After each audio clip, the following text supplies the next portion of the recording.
नमस्कार, मैं हूँ आपके साथ ऋतु सिंह और हमारा आज का मुद्दा है पाई पाई की लड़ाई। छत्तीसगढ़ की सियासत में अब हिसाब मांगा जा रहा है। विपक्ष में बैठी सरकार की अगर बात की जाए तो वही कांग्रेस भी 15 साल की बीजेपी सरकार पर सवाल पूछ रही है। क्या है भ्रष्टाचार को लेकर रणनीति और क्या सियासत के मायने हैं, इसी पर हम चर्चा करेंगे। सबसे पहले बिना देर के जल्दी से राजनीतिक मेहमानों का आपसे परिचय करवा देते हैं। आज चर्चा में हमारे साथ जुड़ रहे कांग्रेस की तरफ से नितिन भंसाली, बीजेपी की तरफ से पक्ष रखेंगे राजू चक्रवर्ती जी और साथ ही साथ राजनीतिक विश्लेषक डॉक्टर अजय चंद्राकर भी हमारे साथ जुड़ रहे हैं। तो चलिए सबसे पहले बीजेपी का रुख मैं यहाँ पर करना चाहूंगी। आप सभी का स्वागत भी यहाँ पर करती हूँ।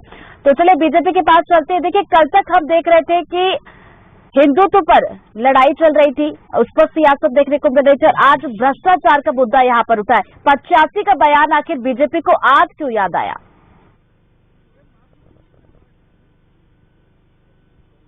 गांधी जी जब प्रधानमंत्री थे तो उन्होंने दुख व्यक्त किया था कि मैं राज्यों को 1 रुपए भेजता हूं तो वो रुपए 15 पैसे ही खर्च होते हैं, बाकी 85% पैसे पता नहीं कहाँ गायब हो जाते हैं। वो तो ठीक है, अभी नरेंद्र मोदी जी ने डायरेक्ट स्कीम लाया, जो खातेदारियों है उनके पास सीधे पहुंचता है।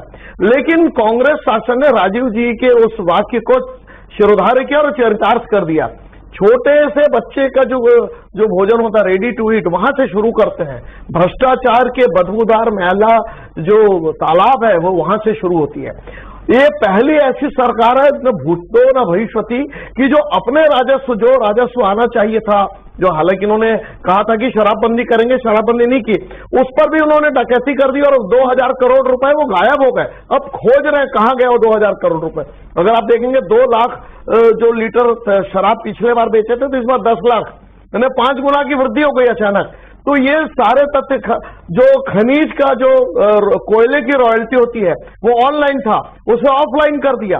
तो भ्रष्टाचार की जो महागंदगी है वो कांग्रेस पार्टी ने चरितार्थ कर दिया। इतनी दुख की बात है ऋतु जी कि सरकार चाहती कि हमारा राजस्व बढ़े, उस राजस्व पे उन्होंने डकैती कर दी और जो वंचित लोगों को और वंचित कर दिया। अमृत मिशन का जो पैसा केंद्र ने भेजा था उसे लैप्स करना पड़ा, क्योंकि इतने भ्रष्टाचार हुए कि दोबारा आज जब चुनाव सर पर है, लोगों के फिर से गड्ढे हो रहे हैं। पूरे रायपुर, पूरे छत्तीसगढ़ को गड्ढापुर बना दिया। तो कोई भी स्थान हो ऋतु जी, चाहे रेडी टू ईट की बात हो वहां भ्रष्टाचार, ये गौठान और गौमूत्र की बात करते हैं वहां महाभ्रष्टाचार, शराब की बात करते हैं वहां भ्रष्टाचार, जो डिस्ट्रिक्ट माइनिंग फंड होता है डीएमएफ, उसमें महाघोटाला। ये तो उनके विधायक और मंत्री कहते हैं। मोहन मरकाम जी माननीय कांग्रेस अध्यक्ष कहते हैं कि डीएमएफ का भ्रष्टाचार कभी नहीं देखा, विधानसभा में उन्होंने ऑफिशियली कहा। तो देखिए ऋतु जी, इसलिए कहा कि जनता पार्टी के शासनकाल में वो डीएमएफ का घोटाला हुआ था जो मोहन मरकाम जी ने विधानसभा में उठाया था। दिग्भ्रमित मत कीजिए, मैं बोलूंगा, आप चुप रहिए, आप बोलेंगे। आपको भी मौका मिलेगा, आपके पास में आऊंगी। चक्रवर्ती जी अपनी बात रखिए जल्दी से। ये भंसाली जी मैं आपके पास आऊंगी, बात रखी दीजिए। ये विधानसभा में जो मोहन मरकाम के बारे में बोल रहे हैं, आप लोग शांत नहीं होंगे तो डिबेट नहीं हो पाएगी। भंसाली जी चक्रवर्ती जी को अपनी बात रखने दीजिए, आपको भी मौका मिलेगा बात रखने का। ऋतु जी और कांग्रेस के बंधु मुझे बोलने नहीं देना चाहते क्योंकि वो चक्रवर्ती जी जल्दी से कुछ सेकंड्स में रखिए अपनी बात, उसके बाद भंसाली जी के पास में जाऊंगी जी। तो ऋतु जी मैं ये कह रहा था, प्रत्यक्ष भ्रष्टाचार, अप्रत्यक्ष भ्रष्टाचार, अंदर से भ्रष्टाचार, बाहर से भ्रष्टाचार, अप्रत्यक्ष भ्रष्टाचार, ये सरकार ने रिकॉर्ड बना दिया महाभ्रष्टाचार का, चारा घोटाले के तर्ज पर। चक्रवर्ती जी की भ्रष्टाचार का आप लोगों ने महा रिकॉर्ड बना दिया है और ये भी आरोप आप पर लगा रहे हैं कि भाई आप लोग जो सरकार का पैसा सरकारी खजाने को आप लोग भर रहे हैं। भंसाली जी,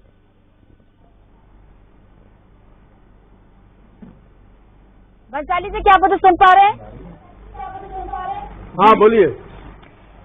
चक्रवर्ती जी को आपने सुना होगा, भ्रष्टाचार का महा रिकॉर्ड आपकी सरकार बना रही है, वो ये आरोप आप पर लगा रहे हैं, कह रहे हैं कि सरकारी खजाना भरने में आप लोग लगे हुए हैं।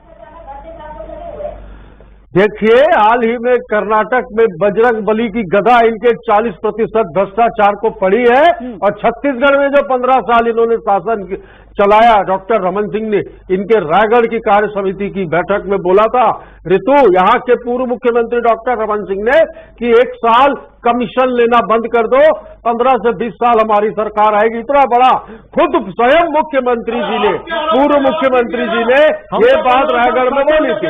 और इसका ये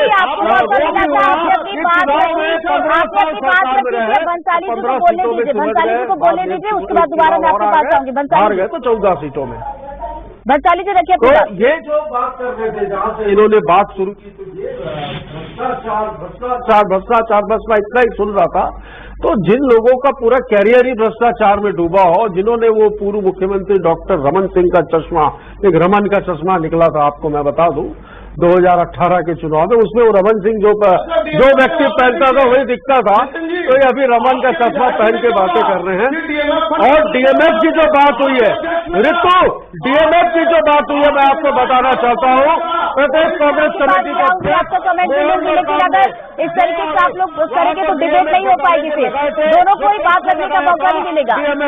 चक्रवर्ती जी, बात रखने का मौका नहीं मिलेगा। भंसाली जी को बोलने दीजिए, आपके पास में लौटूंगी। उसका था, ये तो डीएमएफ के पैसों से स्विमिंग पूल बनाते थे, फर्नीचर खरीदते थे। चलिए आप लोग आपस में लड़िए, मैं चलती हूँ। राजनीतिक विश्लेषक हमारे साथ डॉक्टर अजय चंद्राकर जी, अभी हाल फिलहाल में देखा जाए तो छत्तीसगढ़ में जो भी मुद्दे उठ रहे हैं, दो धारी तलवार हो रहा है। अगर एक तरफ से मुद्दा उठता है हिंदुत्व का, तो दूसरी पार्टी भी हिंदुत्व पर घेरती है। अब भ्रष्टाचार का मुद्दा उठा है तो पार्टी भ्रष्टाचार पर घेर रही है। देखिए ऋतु जी, आज अर्थशास्त्र की चर्चा है और इसमें राजनीतिक अर्थशास्त्र शामिल है। यह कहना बहुत आसान है कि वर्तमान समय में गवर्नेंस की क्या समस्या है या क्या अच्छाई है, लेकिन भारत के लिए एक राजनीतिक विश्लेषक के रूप में और समस्त प्रांतों के लिए जब मैं बात करूंगा तो मैं अपने इतिहास के पन्नों को खोलना चाहूंगा। भारत जब आजाद हुआ तो उस समय नेहरू की जो मिक्स्ड इकोनॉमी थी, लाल बहादुर शास्त्री जी की जो किसानों के संदर्भ में इकोनॉमी थी, या मैडम गांधी का जो राष्ट्रीयकरण था, या फिर हम कहें राजीव गांधी का जो कंप्यूटर वाला दौर था, मोरारजी भाई देसाई का दौर, या चौधरी चरण सिंह का एक दौर यहां तक का आता है। उसके बाद फिर हम बात करें रिफॉर्म का, तो रिफॉर्म में भारत के इकोनॉमी में 4 रिफॉर्म हुए। पहला रिफॉर्म कहलाता है 1991 का, जब डॉक्टर मनमोहन सिंह को वित्त मंत्री बनाया गया और पामुलपति वेंकट नरसिम्हा राव जी प्रधानमंत्री बने, और वो पहला जनरेशन है रिफॉर्म का। दूसरी बात आती है फिर उसके बाद फिर स्वयं नरसिम्हा राव जी के बाद अटल बिहारी वाजपेयी जी का कार्यकाल, और वो भी नरसिम्हा राव जी की जो नीतियां थी उन्हीं के अनुसार चले आर्थिक नीतियों में।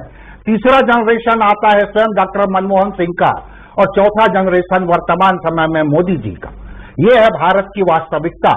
आज ये सब बात होती है, मुझे कई बार इकोनॉमिक्स की जब बात होती है राजनीतिक अर्थशास्त्र की, तो इसमें राह चलते जो बयान देते हैं उस समय अफसोस होता है, चाहे वो कोई भी हो। प्रश्न यह है, हम देखे हैं भारत में सिर्फ 2,500 करोड़ रुपया बाकी था, खाड़ी युद्ध का दौर था। भारत के जब प्रतिनिधि लोग विश्व बैंक में गए लोन लेने के लिए, उसी समय राजीव गांधी चंद्रशेखर जी की सरकार से समर्थन वापस लिए, तो वहां पर विश्व बैंक के द्वारा कहा गया आप किस सरकार के प्रतिनिधि हैं। यह है भारत की वास्तविकता, और नींव के पत्थर को जानना जरूरी है।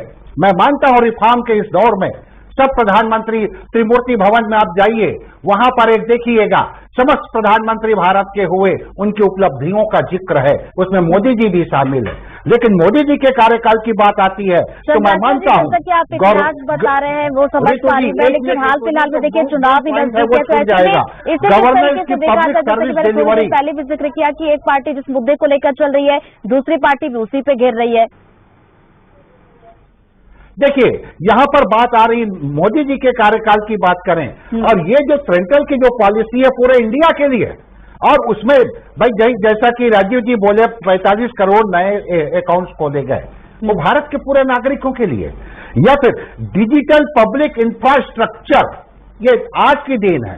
इसके पहले अगर हम बात करें तो पहले बात होती थी आखेट युग का, आखेट युग के बाद पशुपालन का युग, कृषि का युग, औद्योगिकीकरण का युग, टेक्नोलॉजी का युग, और आज सूचना क्रांति का युग है। तो सूचना क्रांति के युग में इन सब का लाभ जो भी सरकार है उसको मिल रही है और वो अपने पक्ष में इस बात को रख सकती है। ऋतु जी, तो चलिए इस पक्ष में अपनी बात को रख सकती है। अभी चलिए हमारे साथ दो मेहमान भी बने हुए हैं। चक्रवर्ती जी, देखिए कल तक आप लोगों को शायद ये लग रहा था कि कांग्रेस आप लोगों का हिंदुत्व का मुद्दा छीन रही है, तो क्या इसी वजह से आज भ्रष्टाचार के मुद्दे को आप लोग उठा रहे हैं?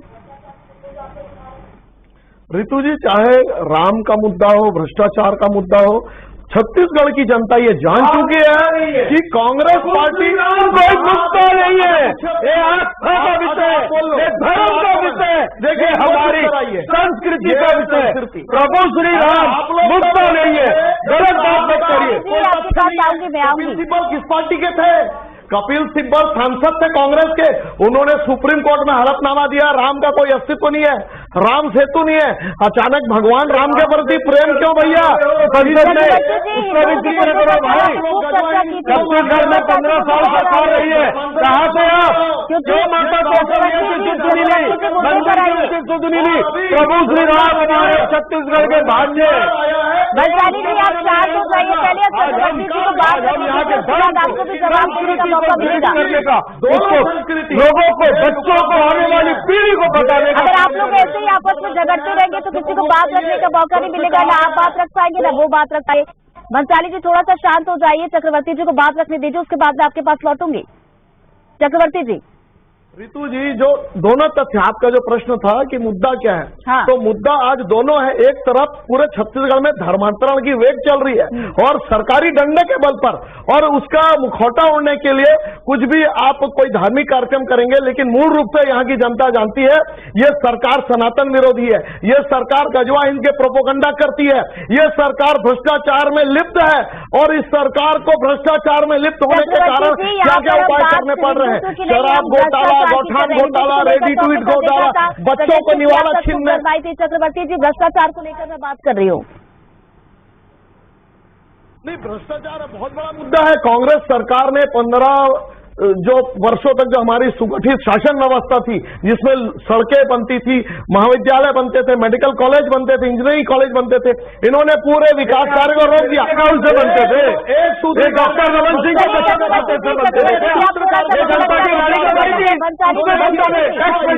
थे, उससे बनते थे। आप देखिए कृषि यंत्र में भ्रष्टाचार आज इनके समय हुआ है, कृषि यंत्र में, दवाई खरीदी में, बीज खरीदी में, सब में तो करप्शन हुआ है भाई। आपके मुख्यमंत्री खुद बोलते थे 1 साल कमीशन लेना छोड़ दो। अरे शर्म आनी चाहिए, ढूंढ मारो आप लोग। रामायण करवा देंगे, लोग रामायण देखेंगे। लोग देख रहे हैं आपका ढोंग का महाभारत, लोग देख रहे हैं किस प्रकार से जनता के पैसे पर लूट, किस प्रकार से एक बात बताओ, अरे शांत हो जाओ यार, यार से बोल रहा हूँ यार। तो आप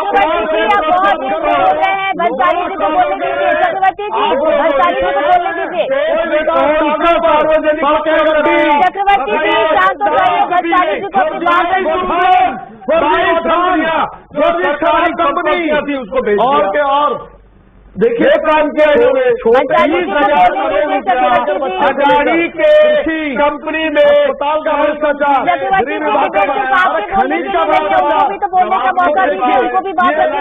कहाँ पर रुपया तो आम जनता से दो। अरे केवल में हमको 2 बार मैंने बोला, अरे कुछ नहीं हुआ।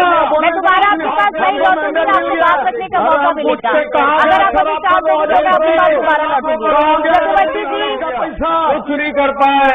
चक्रवर्ती जी, मैं आपके पास दोबारा कोई सवाल लेकर मैं लौटूंगी ना, आपकी कोई बात रखने को आपको मौका मिलेगा।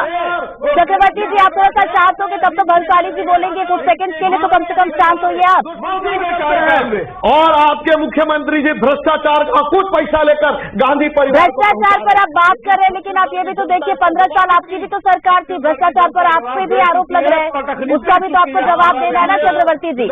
भंसाली जी को तो बोलने दीजिए, उनको तो बात करने का मौका ही नहीं दे रहे आप।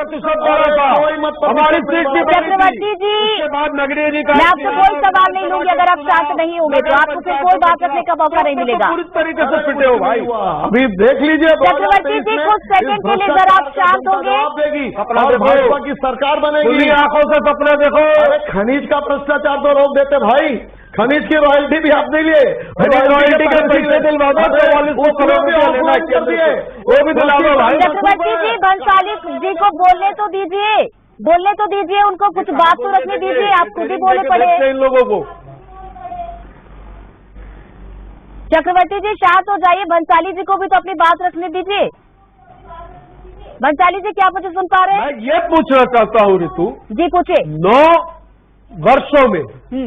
9 वर्षों में कितने सार्वजनिक उपक्रम भारतीय जनता पार्टी ने लगाए? जीरो। 22 उपक्रमों को, 22 अमूल्य संपत्ति को देश की बेचने का काम किया। किसने किया? मोदी जी ने। कहाँ गए नीरव मोदी? कहाँ गए मेहुल चोकसी? कहाँ गए विजय माल्या? LIC का 2.5 लाख करोड़, SBI का लाखों करोड़ रुपया किसके पास गया भाई? जवाब पूछ रही है। अच्छे दिन आ गए तो क्या अच्छे दिन आए आपके? आप घर जाइए और हमारी भाभी जी से पूछिए घर के बजट की स्थिति 2014 में क्या थी और आज क्या है। आपको आपके सवालों का जवाब आपके घर के अंदर मिल जाएगा, मुझे भी देने की आवश्यकता नहीं है। रितु जी, नई आर्थिक नीति का मसौदा मनमोहन सिंह ने तैयार किया था और वो निजीकरण हुआ और देश आज प्रगति के पथ पर है।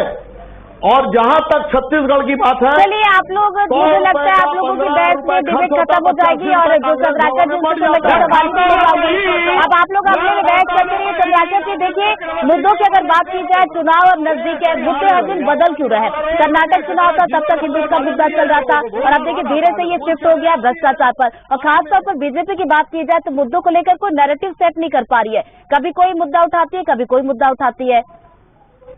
चंद्राकर जी, देखिए ऋतु जी, आपकी आवाज कट के आ रही थी। देखिए न्यूट्रल अगर हम बात करें तो यहाँ पर जो गवर्नेंस की जो पब्लिक सर्विस डिलीवरी है, ये 1991 के रिफॉर्म के बाद और जैसे जैसे टेक्नोलॉजी में विकास हो रहा है केंद्र स्तर पर भी और समस्त राज्यों में भी दिखाई दे रहा है। हम आपको बताएं कि हमारे डिजिटल पब्लिक इंफ्रास्ट्रक्चर में प्रति महीने 6 बिलियन ट्रांजैक्शन होता है। 1 बिलियन मतलब 10,000 करोड़, ये 60,000 करोड़ का मार्केट बन गया है। नया युग, नया सिस्टम। फिर बात आती है जैसे नए अकाउंट्स खुले हैं, उसमें करीब 27 लाख करोड़ रुपया डायरेक्ट उसमें ट्रांजैक्शन होता है। शांति से अगर बात करेंगे और विवेक के साथ बात करेंगे तो ज्यादा अच्छा है। प्रश्न यह है कि इसमें किसी भी सरकार के कार्यकाल के लकीर को छोटा नहीं किया जा सकता। सब अपने अपने सिचुएशन में, वो मिक्स इकोनॉमी की बात थी नरसिम्हा राव जी के समय जो चेंज हुआ। आपको बतलाऊं, विनय सेनापति जी की किताब है हाफ लायन, बहुत प्रसिद्ध किताब है अर्थशास्त्र की दुनिया में और भारतीय रिफॉर्म की दुनिया में। उसका अगर आप अध्ययन करोगे तो आर्थिक सुधार के जनक के रूप में डॉक्टर मनमोहन सिंह को जानते हैं, लेकिन इसके पीछे पामुलपति वेंकट नरसिम्हा राव जी का जो थीम था और उस समय सुब्रमण्यम जी, उस समय पी चिदम्बरम साहब का जो योगदान था वो मार्केबल है और धीरे धीरे फिर उसका विकास हुआ है। अब प्रश्न यह है कि मूल बात है कि डिजिटल कनेक्टिविटी, तभी तो आज आपके साथ संवाद कर पा रहे हैं प्रीतु जी। प्रश्न यह है, आज इसका युग है, लेकिन गवर्नेंस की बात आती है। अब गवर्नेंस की जब बात आती है तो हम अगर छत्तीसगढ़ लेवल में बजट को उठा करके देखें तो बजट में राजीव गांधी किसान न्याय योजना में जो राशि जा रही है, कुछ सेकंड अपनी बात रखिए, उसके बाद भंसाली जी और चक्रवर्ती जी से भी मुझे एक कमेंट लेना है। जी, मूल बात यह है कि अर्थशास्त्र में रिफॉर्म के बाद हम आज चौथे जनरेशन में हैं और चौथे जनरेशन में जो श्रेष्ठ हो सकता है वो हमारे देश में है। चलिए भंसाली जी, बीजेपी की तरफ से एक बड़ा आरोप आप लोगों पर यह भी लगाया गया है कि भाई राम का नाम लेकर आप लोग भ्रष्टाचार को छुपाने की कोशिश कर रहे हैं। हाल ही में पीएससी घोटाले का भी बड़ा आरोप आप लोगों पर लगा है। राम के नाम पर वोट और नोट की राजनीति कौन करता है, तो ये देश के अवयस्क बच्चे से भी पूछ लोगे तो बता देगा भारतीय जनता पार्टी। भारतीय हम कोई विरोध में नहीं खड़े थे। राजीव गांधी, सबसे पहले बता दूं, स्वर्गीय राजीव गांधी थे जिन्होंने सबसे पहले अयोध्या में रामलला के मंदिर का दरवाजा खुलवाया था। भाई साहब, ये आप बोलना, ये लफाजी करना बंद करो।